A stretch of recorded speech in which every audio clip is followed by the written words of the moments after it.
ప్రాథమికంగా నాకు అనిపించింది, ఎవరైతే ఆపరేటర్ ఉన్నాడో ఇక్కడ ఇవన్నీ చేశాడో వాళ్ళకి ఆర్డర్స్ రావడం, ఆర్డర్స్ వచ్చినప్పుడు మనుషులు తీసుకొచ్చి చేయడం, సరైన ప్రికాషన్స్ తీసుకోలేదు. ప్రివెంటివ్ మెజర్స్ ఏమైతే తీసుకోవాలనో, ఇది ఎక్స్ప్లోజివ్ మెటీరియల్, అలాంటి మెటీరియల్ ఉన్నప్పుడు అన్ని జాగ్రత్తలు తీసుకోవాల్సింది. ఆ జాగ్రత్తల్లో ఫెయిల్ అయ్యారనేది నా ప్రైమరీ అసెస్మెంట్. రేపు టెక్నికల్గా అవన్నీ చూస్తే మనకు ఒక ఐడియా వస్తుంది. ఎక్స్ప్లోజివ్ మెటీరియల్ ఎంత ప్రొక్యూర్ చేశారు, ఎక్కడెక్కడ చేశారు, మన వాళ్ళు సూపర్వైజ్ చేసినప్పుడు ఎందుకు ఇలాంటివన్నీ కూడా గట్టిగా వార్నింగ్ ఇవ్వలేకపోయారు, అవన్నీ బయట వస్తాయి. అప్పుడు యాక్షన్ తీసుకుంటాం.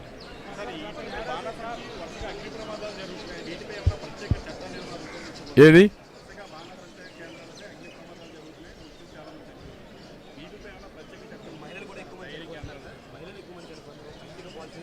ఏది దీని మీద ఎలాంటి ఇవి తప్పకుండా ఎన్నున్నాయో రెగ్యులేట్ చేస్తాం. ఇప్పటికే ఒక ప్రొసీజర్ ఉంది, ఆ ప్రొసీజర్ కూడా చాలకుండా ఉంది.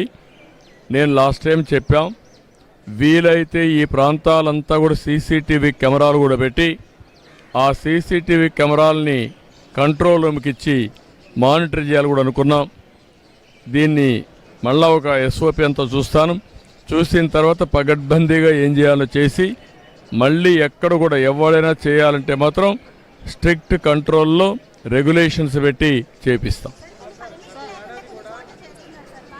అందరినీ, ఒకరిని కాదు, ఎవరైనా సరే పర్మిషన్ లేకుండా చేస్తే ఇప్పుడు నేను ఏ చర్యలు తీసుకుంటున్నానో ఆస్తులు కూడా కాన్ఫిస్కేట్ చేస్తానని చెప్పాను. ఎవరు కూడా ఆటలాడడానికి వీలు లేదు.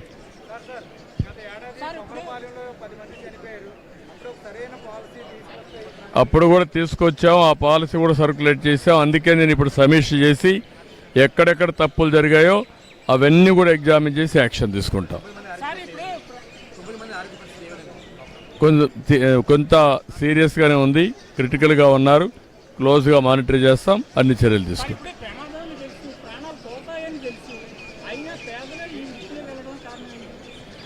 అంటే మనం గుర్తుపెట్టుకోవాల్సింది, ఇక్కడ వాళ్ళు over a period of time అలవాటయ్యారు. ఇప్పుడు నేను అక్కడ మాట్లాడాను, కొంతమంది పిల్లలు చెప్తున్నారు మాకు ఊహ వచ్చినప్పటి నుంచి ఈ పనే చేస్తున్నారని. కొంతమంది 8-10 ఏళ్ళ నుంచి చేస్తున్నారు. అదే మరి కొంతమంది అయితే భార్య భర్త ఇద్దరు కూడా పోయిన వాళ్ళు ఉన్నారు. ఇలాంటి అనేక సంఘటనలు మనం చూసినప్పుడు వాళ్ళకి ఇక్కడ 10 రూపాయలు ఎక్కువ వస్తుంది కాబట్టి అదొకటి ఉండొచ్చు. వాళ్ళ అవసరాలు బట్టి ఆ టెక్నిక్ నేర్చుకున్నారు కాబట్టి ఎక్కడ ఉంటే అక్కడ పనిచేసే పరిస్థితికి వచ్చారు.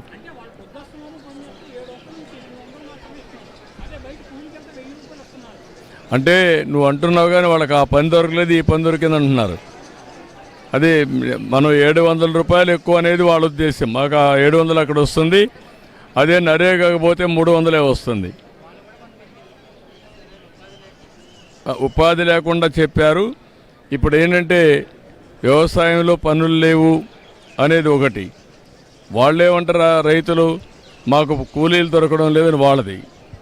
ఈ రెండు అందుకే నరేగా కింద 125 రోజులు మన పని కల్పిస్తున్నాం. అదే మరి అనేక విధాలుగా అనేక యాక్టివిటీస్ని ఎక్కడెక్కడ పెట్టాలో అవన్నీ పెడుతున్నాం. ఇంకా ఇవన్నీ వాచ్ చేస్తాం. ఎంప్లాయ్మెంట్ ఇప్పుడు గవర్నమెంట్ ఇవ్వాల్సిన సబ్సిడీస్ అన్నీ ఇస్తున్నాం.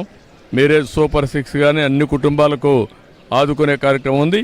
ఇది కూడా ఏ విధంగా ఉపాధి కల్పిస్తాం. లేదు, ఇంకా దొరకలేదు. We're in search. ఎక్కడున్నా పట్టుకొస్తాం, వదిలిపెట్టే సమస్య లేదు.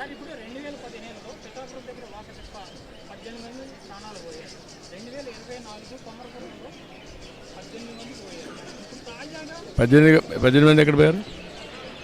ఇక్కడ 8 అయ్యా. ఊరికే ఏదంటే మాట్లాడుతావు, నువ్వు కనుక్కొని వచ్చి మాట్లాడు. ఊరికే ప్యానిక్ ఏనయ్యా, నేను చాలా స్పష్టంగా ఉన్నా.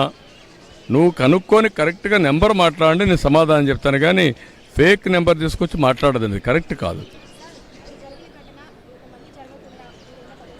అన్ని భరోసా డెఫినెట్గా ఇస్తా, అన్ని విధాల చర్యలు తీసుకుంటా, డెమాన్స్ట్రేటివ్గా యాక్ట్ చేస్తాం. మళ్ళీ ఎవరన్నా చేయాలంటే భయపడే పరిస్థితి తీసుకొస్తాం. చాలా